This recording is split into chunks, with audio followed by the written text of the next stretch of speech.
So, you're either new to Titan, or you don't know how to build a Titan. Well, this video is for you. This is going to be talking about my favorite Titan build that takes all the guesswork out of how to be a Titan, allows you to just very simply do whatever the heck you want, without worrying too much about mods, weapons, armor, or anything like that. Tell you what I use for it to try and be the most optimal, but this build's here to try and help you just generally be a better Titan out there in the world. Get started.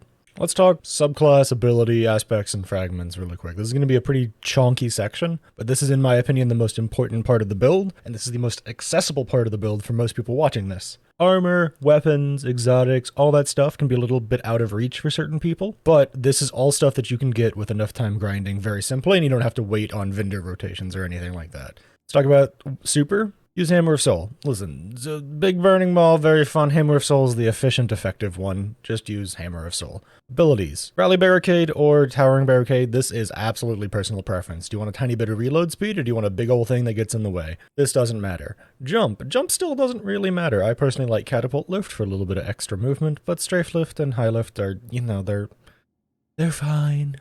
Use them if you want them. I prefer Catapult. Here's where stuff starts getting important. Melee. Do not use this.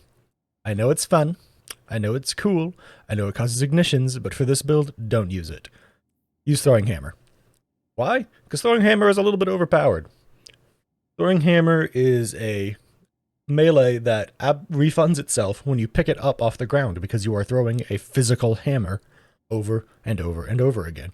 It also heals you when you pick it up after striking a target, which is kind of crazy, meaning that you can use it for boss damage, which will make more sense in a second, but you can. Super, super powerful thing. Please just use Throwing Hammer, especially for this build, because it's just insane.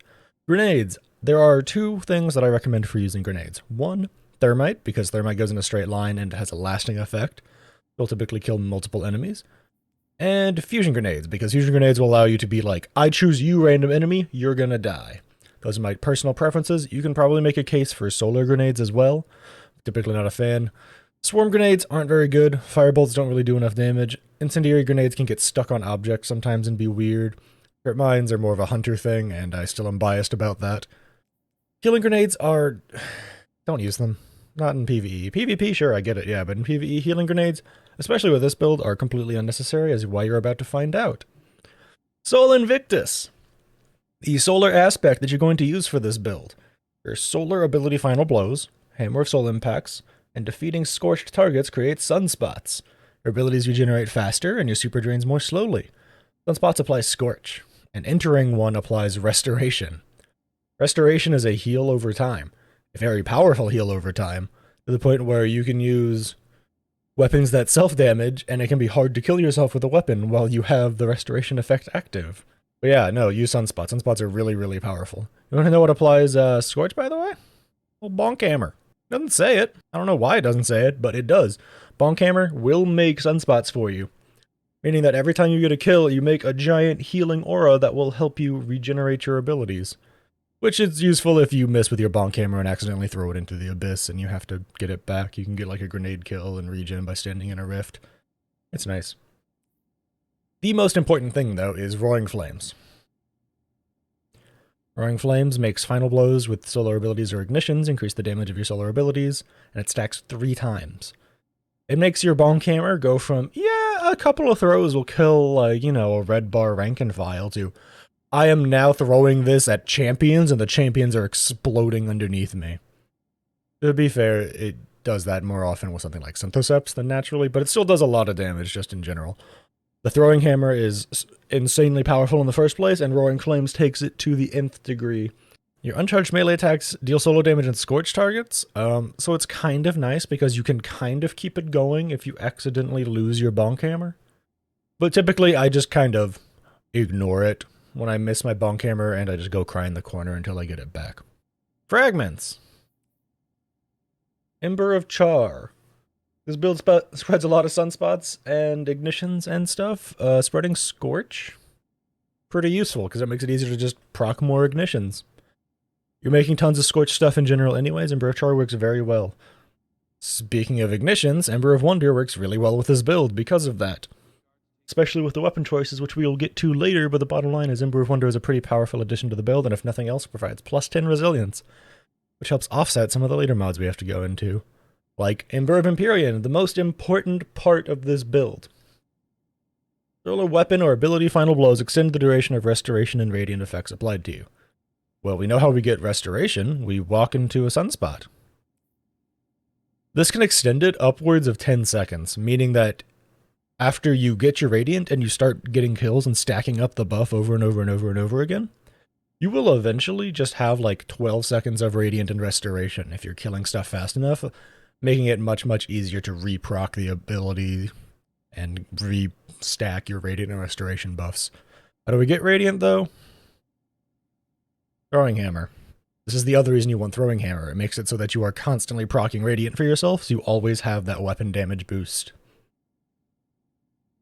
That's it. That's the gist of this build. That's the baseline, is you're going to throw your Bonk Hammer a lot to make Sunspots. Sunspots give you healing over time through this. They give you Radiant because you're hitting stuff with your Throwing Hammer.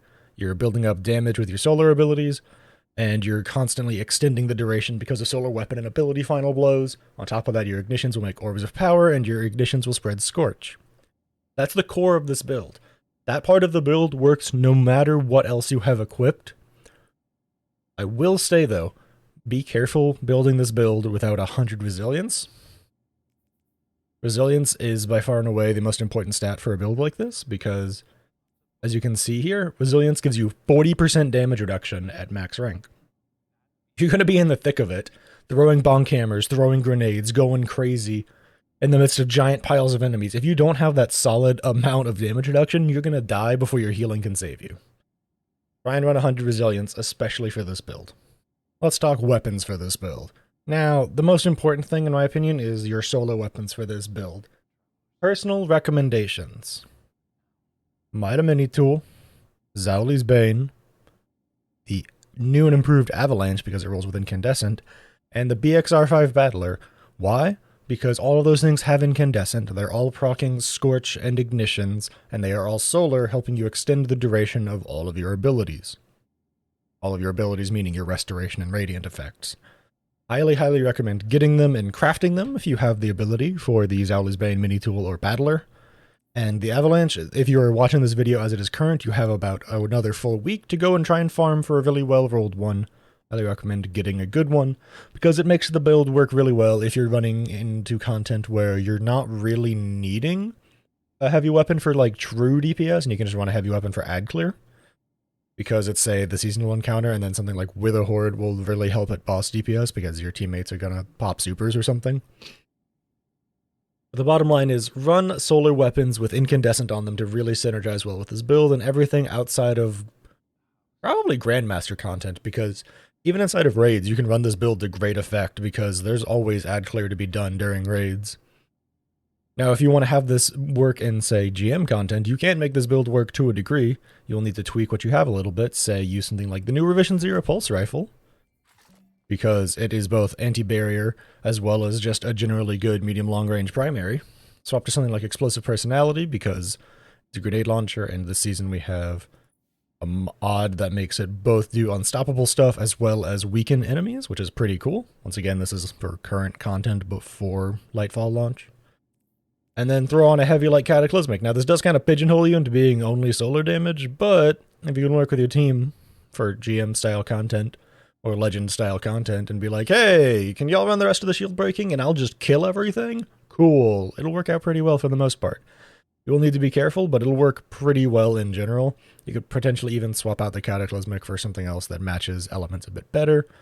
But in general, this build's pretty flexible as far as weapons go. I just highly recommend you have a solar weapon so that you can make the best use out of Ember of Empyrean. So, armor, exotics especially. I just run Phoenix Cradle. Phoenix Cradle is by far and away the easiest way to slap an exotic on this build and be like, yeah, this works great for team play. It makes it so that anytime you're making sunspots, your allies can walk through them and gives them some healing. It's really great. I really, really think it's an amazing exotic that works great for this build. As far as other exotic options that you can slap into this build, if, say, you don't have a well-rolled pair, or you just don't like them in general, Loreley. Loreley got nerfed. Loreley is still very, very, very, very, very, very strong as far as an exotic goes. It will auto-proc your sunspots when you get critically wounded. So especially if you're running 100 resilience, it'll work great for you because it eats your barricade cast, which its cooldown is based off of your resilience. So max resilience Loreley, hard to kill in the first place. If you do get low, you auto-proc a sunspot and get the healing going. Ashen Wake gives you better fusion grenades that'll auto-explode. It works pretty decently for this build, but it's not like the greatest thing around. It's okay. Synthoceps, amazing for this build because it buffs your melee range, and being surrounded buffs melee and super damage, making it so that those throwing hammers that you're spamming are now doing even more damage than before, and your super gets a pretty solid buff. They're a really nice all-around exotic. Wormgod's Caress is okay. I think it's been nerfed and its interactions have been changed a few times.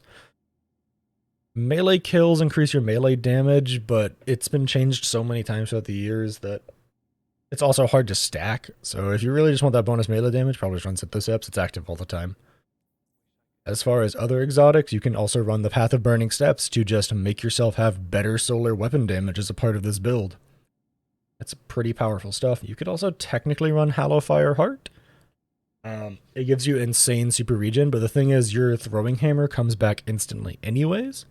So really all this is going to be doing is buffing how fast you're getting back your grenade, which is nice, but it doesn't feel super necessary for the build because it already comes back pretty quick anyways. But if it's your best exotic and it's the exotic that helps you get to 100 resilience easily, go ahead and use Hallowfire. It'll work great for the build anyways. As for modding, things I highly recommend shoving on the armor. Melee Wellmaker. And be throwing a lot of melees. Just slap on Melee Wellmaker, seriously. It'll mean so that you're making solar wells every time you kill something with a melee.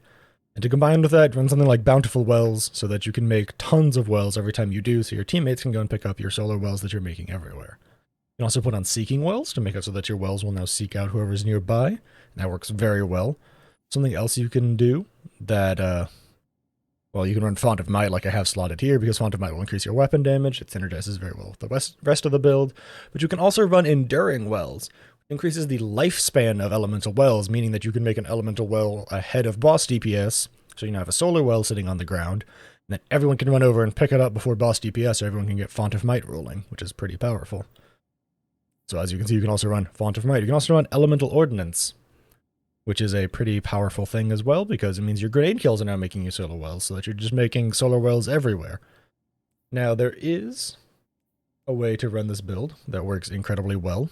I typically deal with my Loreley that I was toying around with builds earlier, but you can also do Elemental Time Dilation, making it so that you run 3 copies of Elemental Time Dilation, 1 copy of Melee Wellmaker, and then 1 copy of Font of Might. Oh wait, hang on, I apologize, I got that backwards. The descriptions say sometimes there's something to be desired. Elemental Time Dilation is the thing you run 1 copy of, then you run 3 copies of Font of Might and 1 copy of Melee Wellmaker, so that you make a Melee Well and then you have max duration Font of Might. Because if you have additional copies of the mod equipped, you get extra time on it. So that's something you can do if you run Stasis Armor in the build.